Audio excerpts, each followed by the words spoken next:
Assalamualaikum warahmatullahi wabarakatuh. Alhamdulillahirabbil alamin. Wassalatu wassalamu ala asrofil anbiya'i wal mursalin. Walhamdulillahirabbil alamin. Rabbi syrah li sadri wa yassir li amrin wahlul 'uqdatam min lisani yafqahu qawli. Qala Allahu ta'ala fi kitabil karim. A'udzubillahi minasyaitonir rajim. Bismillahirrahmanirrahim. Ya ayyuhalladzina amanu kutiba alaikumusyyam kama kutiba alal ladzina min qablikum la'alakum tattaqun. Amma ba'du. Puji syukur marilah kita panjatkan kehadirat Allah Subhanahu wa taala atas limpahan nikmat iman, nikmat Islam, kesehatan dan panjang umur sehingga kita dapat hadir pada salah satu kegiatan di bulan Ramadan ini, yaitu kuliah zuhur pada siang hari ini. Dan yang lebih penting adalah kita masih diberi kenikmatan Recording in progress. dengan bulan yang penuh keberkahan, yaitu bulan Ramadan 1443 Hijriah. Salawat serta salam semoga tercurahkan kepada junjungan kita Nabi besar Muhammad Shallallahu Alaihi Wasallam beserta keluarga, sahabat serta umatnya hingga akhir zaman. Yang saya hormati para pejabat pimpinan tinggi Madya, pejabat pimpinan tinggi Pratama, Dewan BKN, para pejabat administrasi dan pejabat fungsional Dewan Badan Kepegawaian Negara, serta jamaah yang mengikuti kegiatan ini baik secara luring maupun daring yang insya Allah dirahmati Allah. Saya bukan ahli ilmu agama, saya apalagi ustadz, bukan sama sekali.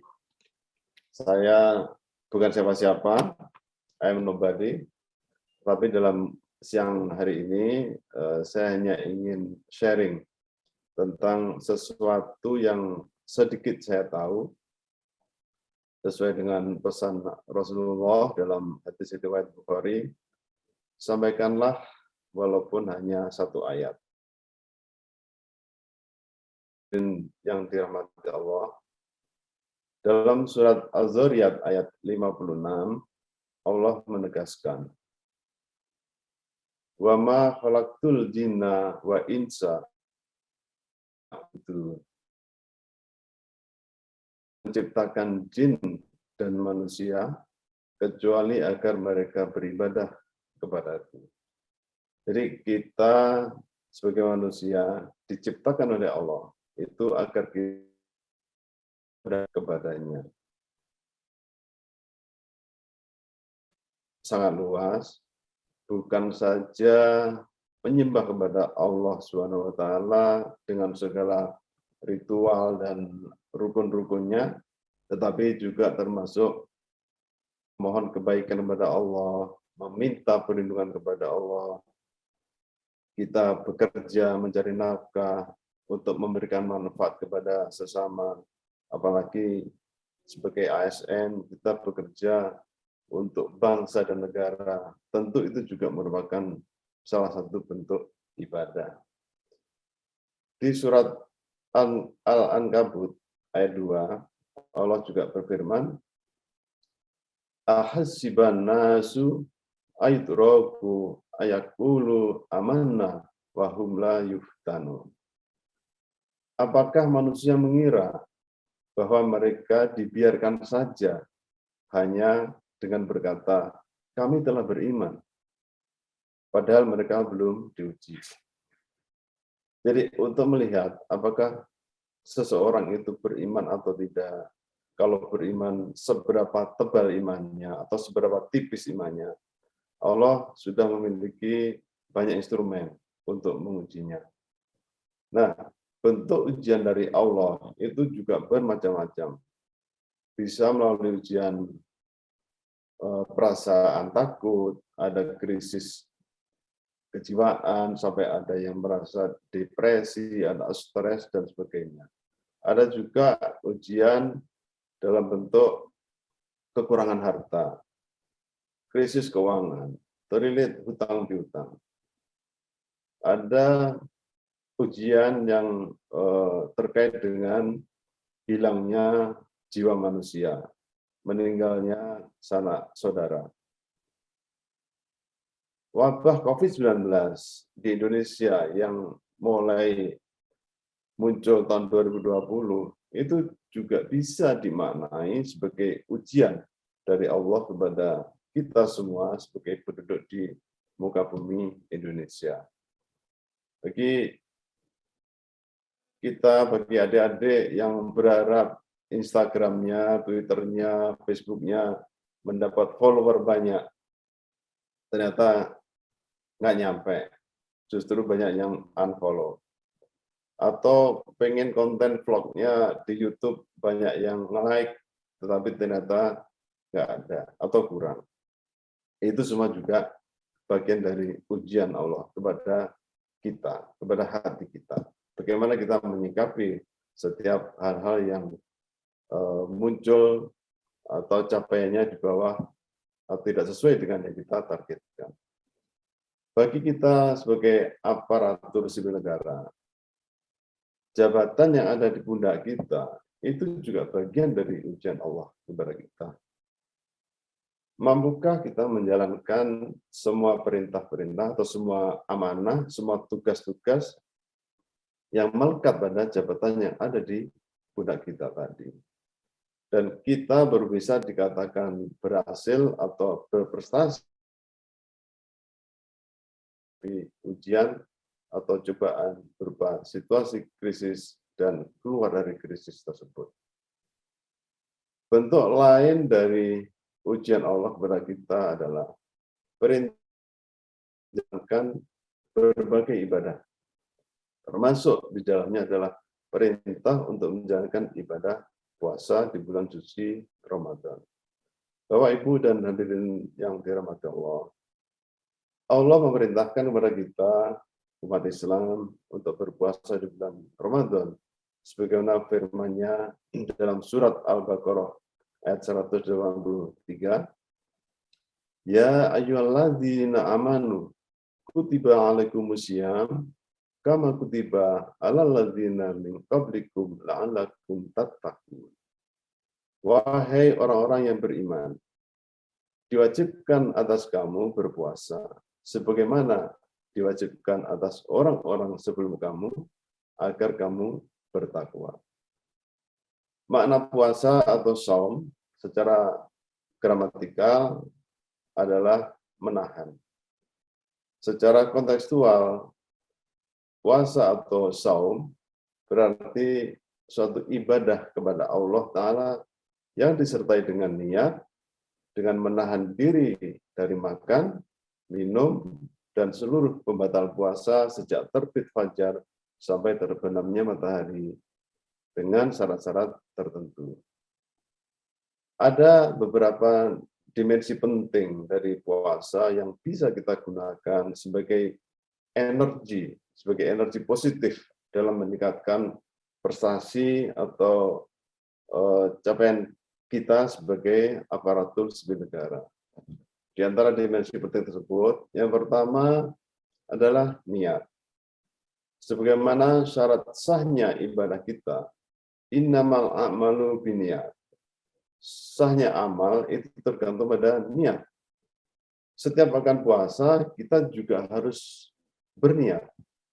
Ada yang niatnya untuk 1 bulan penuh, 1 bulan ke depan, ada juga yang niat untuk setiap hari, dan ada niat itu adalah suatu komitmen, yaitu komitmen untuk mematuhi semua ketentuan puasa, yaitu tidak makan, tidak minum, tidak berhubungan dengan suami atau istri, dan hal-hal lain yang bisa membatalkan puasa, seperti menggunjing, memfitnah, membicarakan kejelekan orang lain, mengadu domba, berbohong, bicara yang kotor, ria, sumpah palsu, dan sebagainya. Banyak sekali perbuatan-perbuatan yang bisa membatalkan puasa kita. Nah, dalam menjalankan tugas, kita juga perlu satu komitmen, perlu satu niat yang kuat. Apalagi kalau kita ingin meningkatkan kinerja kita, kita ingin mencapai sesuatu yang lebih dari biasanya. Tentu niat atau komitmen yang kuat itu sangat diperlukan. Dimensi yang kedua adalah dimensi perencanaan. Dalam puasa pasti kita punya target, yaitu sukses di dalam menahan, sukses untuk tidak makan dan minum mulai terbit fajar sampai terbenamnya matahari atau memasuki waktu sholat maghrib. Begitu azan maghrib, karena kita harus mengakhiri puasa di hari itu, maka kita juga harus merencanakan bahwa sebelum waktu maghrib masuk, maka sudah ada sajian takjil, makanan atau minuman untuk mengakhiri atau untuk berbuka puasa. Begitu juga ketika kita akan makan sahur, juga tentu ada persiapan-persiapan untuk itu. Nah, selanjutnya kita perlu juga membuat rencana, misalnya di bulan Ramadan. Dalam 1 bulan Ramadan ini kita mau ngapain? Punya enggak kita program yang sifatnya individual? Entah itu kita mau mengkhatamkan baca Al-Quran dalam sebulan minimal satu kali atau 2 kali atau 3 kali. Itu kita perlu punya dan perlu kita punya rencana. Nanti ketika waktunya kita menjalankan i'tikaf misalnya, apa rencana kita? Zakat fitrah, apa rencana kita? Atau amalan-amalan yang lain, apa rencana kita di bulan Ramadan ini? Yang sering kali heboh duluan, itu malah biasanya persiapan mudik yang sudah tersusun secara rapi, nanti akan mudik tanggal sekian, mengambil cuti tanggal sekian, persiapan kendaraannya begini, tiketnya begini. Sampai sekarang pun sudah banyak masyarakat yang sudah siap untuk mudik. Banyak tiket-tiket yang sudah terjual dalam jumlah yang besar. Nah, jangan sampai persiapan mudiknya sudah matang, tetapi justru persiapan ibadahnya berantakan. Nah, ini tentu tidak bagus bagi kita sebagai umat muslim. Nah, sebagai pegawai, sebagai ASN, kita juga harus punya perencanaan yang baik, punya target yang jelas. Berangkat dari mandat-mandat nasional, mulai dari rencana pembangunan jangka panjang, jangka menengah, kemudian diturunkan ke dalam rencana strategis, rencana kerja tahunan, sampai menjadi program kerjanya BKN, yang kemudian diturunkan lagi di cascading ke seluruh jajaran unit-unit di bawahnya, selama 1, 2, 3, dan seterusnya, sampai dengan staf atau pelaksana. Itu harus bisa direncanakan dengan sebaik-baiknya. Bahkan dalam menyusun rencana, kita tidak boleh hanya melihat rencana di tahun ini saja, tetapi bagaimana tahun depan, bagaimana 5 tahun ke depan, itu sebaiknya direncanakan dengan baik. Kemudian dimensi yang ketiga adalah dimensi pengendalian diri. Ini adalah saya kira salah satu kunci di dalam menjalankan ibadah puasa. Untuk menjaga dari hal-hal yang membatalkan puasa, kita harus mengendalikan diri. Sebagaimana makna harfiah yang tadi saya sampaikan di depan, puasa atau shaum itu maknanya adalah menahan. Maka fungsi pengendalian diri atau self control adalah kunci dari puasa. Bahkan terhadap sesuatu yang halal atau yang mubah pun kita harus menahan diri. Apalagi terhadap hal yang diharamkan. Jika kita mampu menahan diri dari hal-hal yang sifatnya mendasar yang pada umumnya atau pada kondisi normal itu dihalalkan, maka semestinya kita akan lebih mampu untuk menahan diri dari hal-hal yang diharamkan.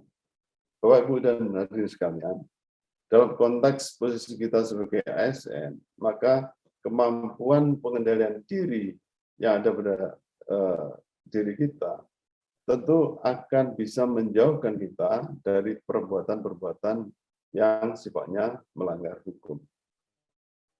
Penyelewengan atau penyalahgunaan kewenangan, penyalahgunaan jabatan, korupsi, maupun bentuk-bentuk maladministrasi yang lain. Dimensi yang keempat adalah dimensi waktu. Dalam ibadah puasa dan amalan-amalan selama bulan Ramadan, banyak sekali dimensi waktu yang melekat di dalamnya, mulai waktu sahur, waktu berbuka, waktu sholat sunat tarawih, sholat sunat witir, dan seterusnya untuk menggunakan waktu sebaik mungkin. Ketika menjelang saat fajar atau menjelang waktu subuh tiba, maka makanan dan minuman harus kita hentikan, atau makan dan minum harus kita hentikan, dan kita mulai berpuasa. Sedangkan pada saat maghrib tiba, kita harus menyegerakan makan dan minum untuk mengakhiri puasa tersebut, meskipun harus menunda beberapa saat pelaksanaan sholat maghrib. Inti dari semua itu dilatih untuk berdisiplin terhadap waktu. Tepatilah waktu. Be punctual. Di sini ada anomali yang sering terjadi. Masyarakat Indonesia yang notabene sebagian besar memeluk agama Islam dengan ajaran Islam yang banyak mengandung dimensi waktu tadi, bahkan mulai ibadah sholat wajib 5 waktu, ibadah puasa, ibadah zakat, dan haji, semuanya ada unsur waktu. Tetapi di kancah internasional, justru masyarakat Indonesia sering dinilai dengan budaya karetnya, atau kebiasaan molornya, kebiasaan terlambatnya.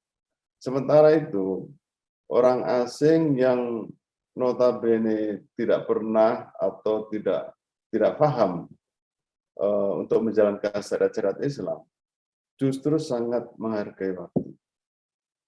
Mereka punya moto, time is money. Waktu adalah uang. Nah, karena kita nggak mau kalah, kita bikin moto tandingan untuk membela diri, yaitu better late than never. Lebih baik terlambat daripada tidak sama sekali. Nah, ini kita perlu mengintrospeksi diri, ya, bagaimana sikap kita di dalam mengelola waktu diberikan oleh Allah kepada kita. Semua manusia mempunyai waktu yang sama kok dalam satu hari. Nah, mungkin lantaran saking geramnya Gusti Allah melihat umatnya menyia-nyiakan waktu, maka turunlah surat Al-Asr.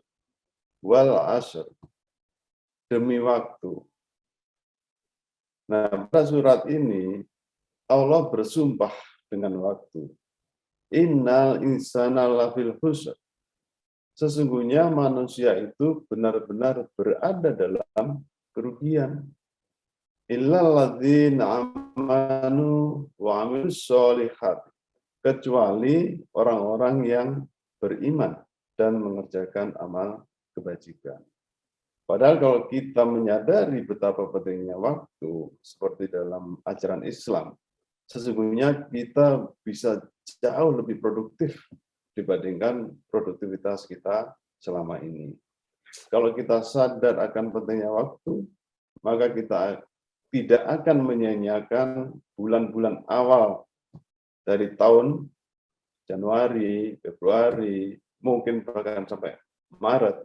Seringkali kita vakum dari kegiatan atau aktivitas yang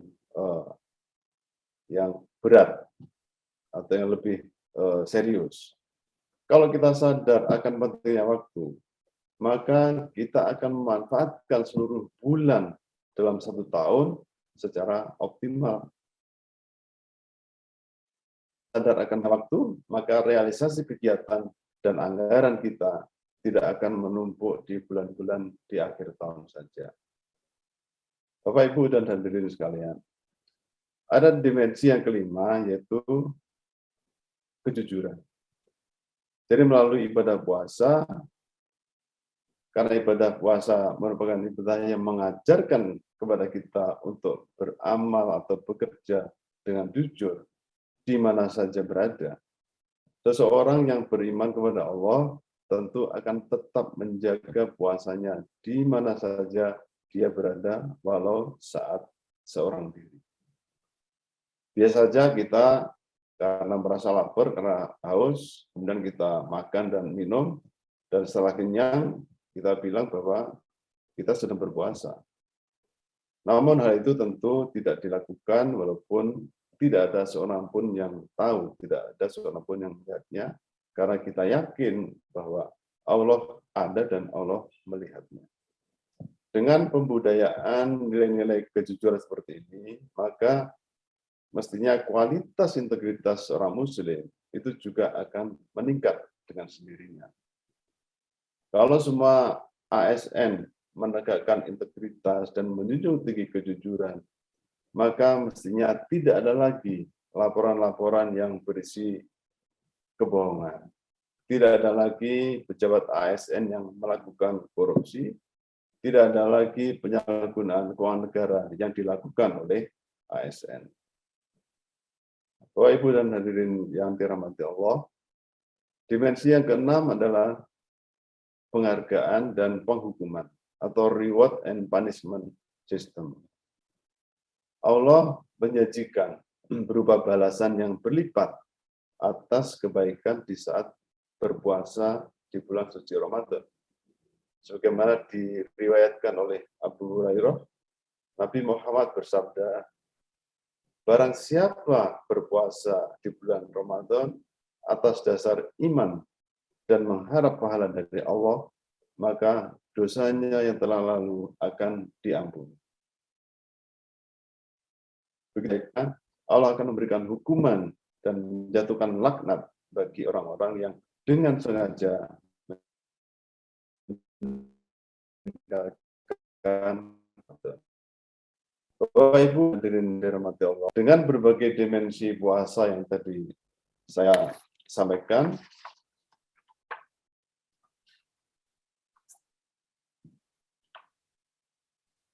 maka mulai dari adanya niat atau komitmen, kemudian perencanaan yang baik, adanya manajemen waktu yang tertib, ditambah nilai-nilai kejujuran atau integritas yang tinggi, dan pengendalian diri yang kuat, maka kinerja ASN mestinya lebih baik dan lebih produktif.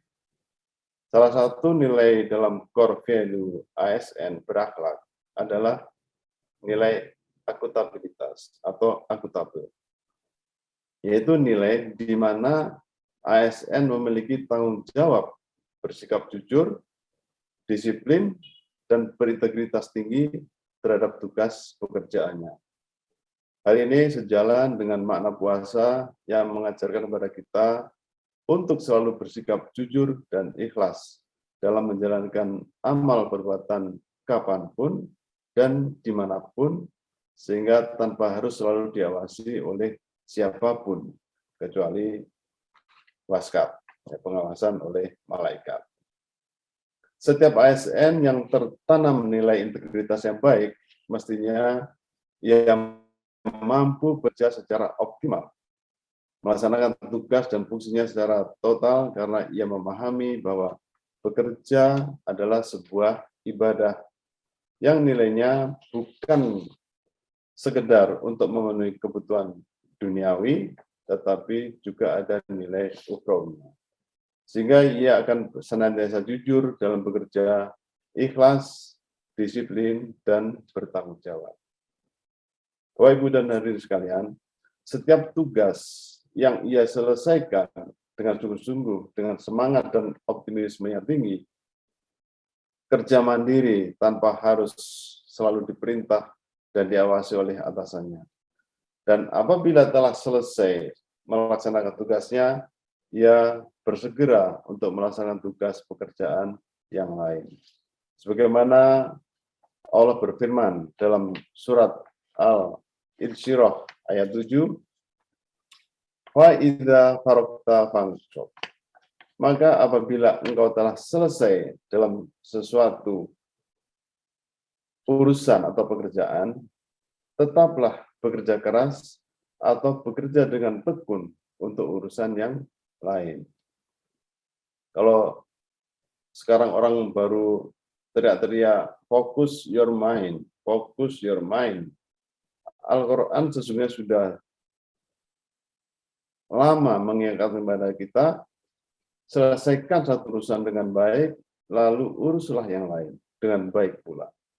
Pesan moral lain dari ayat ini, jika kamu berhasil untuk satu hal, janganlah cepat-cepat berpuas diri dan berhenti berkarya. Tetapi karena masih banyak urusan yang harus kamu selesaikan, maka selesaikanlah urusan itu. Satu hal lagi yang perlu saya sampaikan dalam kesempatan baik ini, ketika kita sadar bahwa bekerja adalah ibadah, maka kita harus ikhlas dalam mengerjakannya.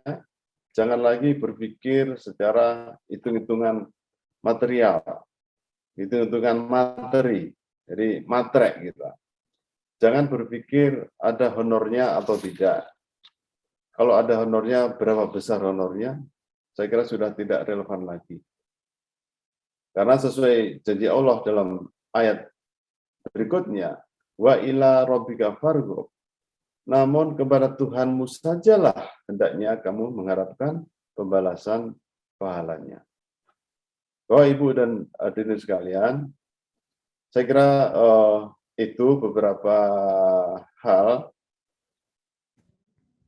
yang bisa kita ambil sebagai manfaat atau sebagai spirit dari ibadah bulan suci Ramadan yang bisa kita terapkan ke dalam kehidupan kita sehari-hari, terutama sesuai dengan status kita sebagai aparatur sipil negara, tentunya dengan tanggung jawab kita, dengan jabatan kita punya kewajiban untuk menyelesaikan seluruh pekerjaan dan tugas yang ada di pundak kita. Dengan semangat bulan suci Ramadan, marilah kita tingkatkan kinerja kita, dan apabila kinerja dari masing-masing kita meningkat, otomatis kinerja organisasi juga akan meningkat. Saya kira demikian beberapa hal yang perlu saya sampaikan. Semoga bermanfaat bagi kita semua. Jika ada kekurangan atau ada hal-hal yang tidak berkenan, saya mohon dibukakan pintu maaf yang seluas-luasnya. Terima kasih. Akhirul kalam. Wabillahi taufiq wal hidayah. Wassalamualaikum warahmatullahi wabarakatuh. Warahmatullahi wabarakatuh.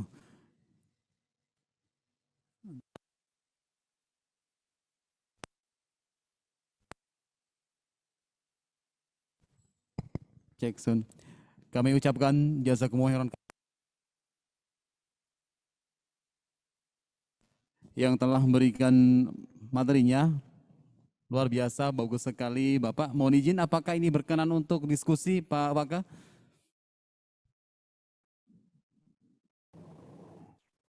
Monggo, Mas.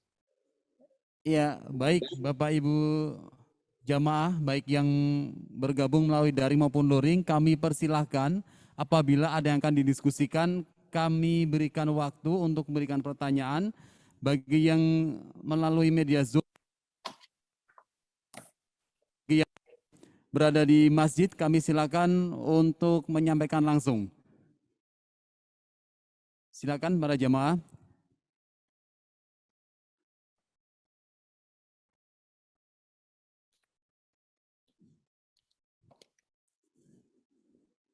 Ada yang ingin didiskusikan? Dari masjid kelihatannya tidak. partisipan di aplikasi Zoom. Apakah ada yang ingin didiskusikan terkait materi yang disampaikan Bapak Wakil Kepala?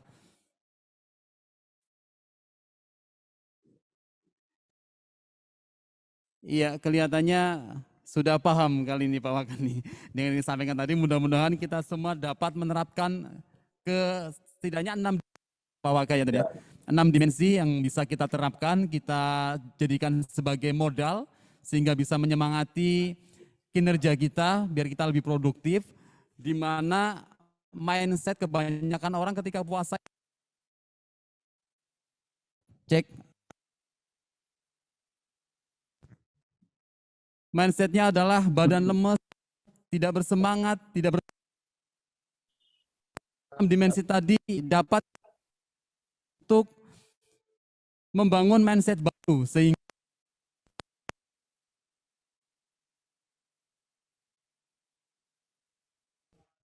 kan bisa lebih produktif.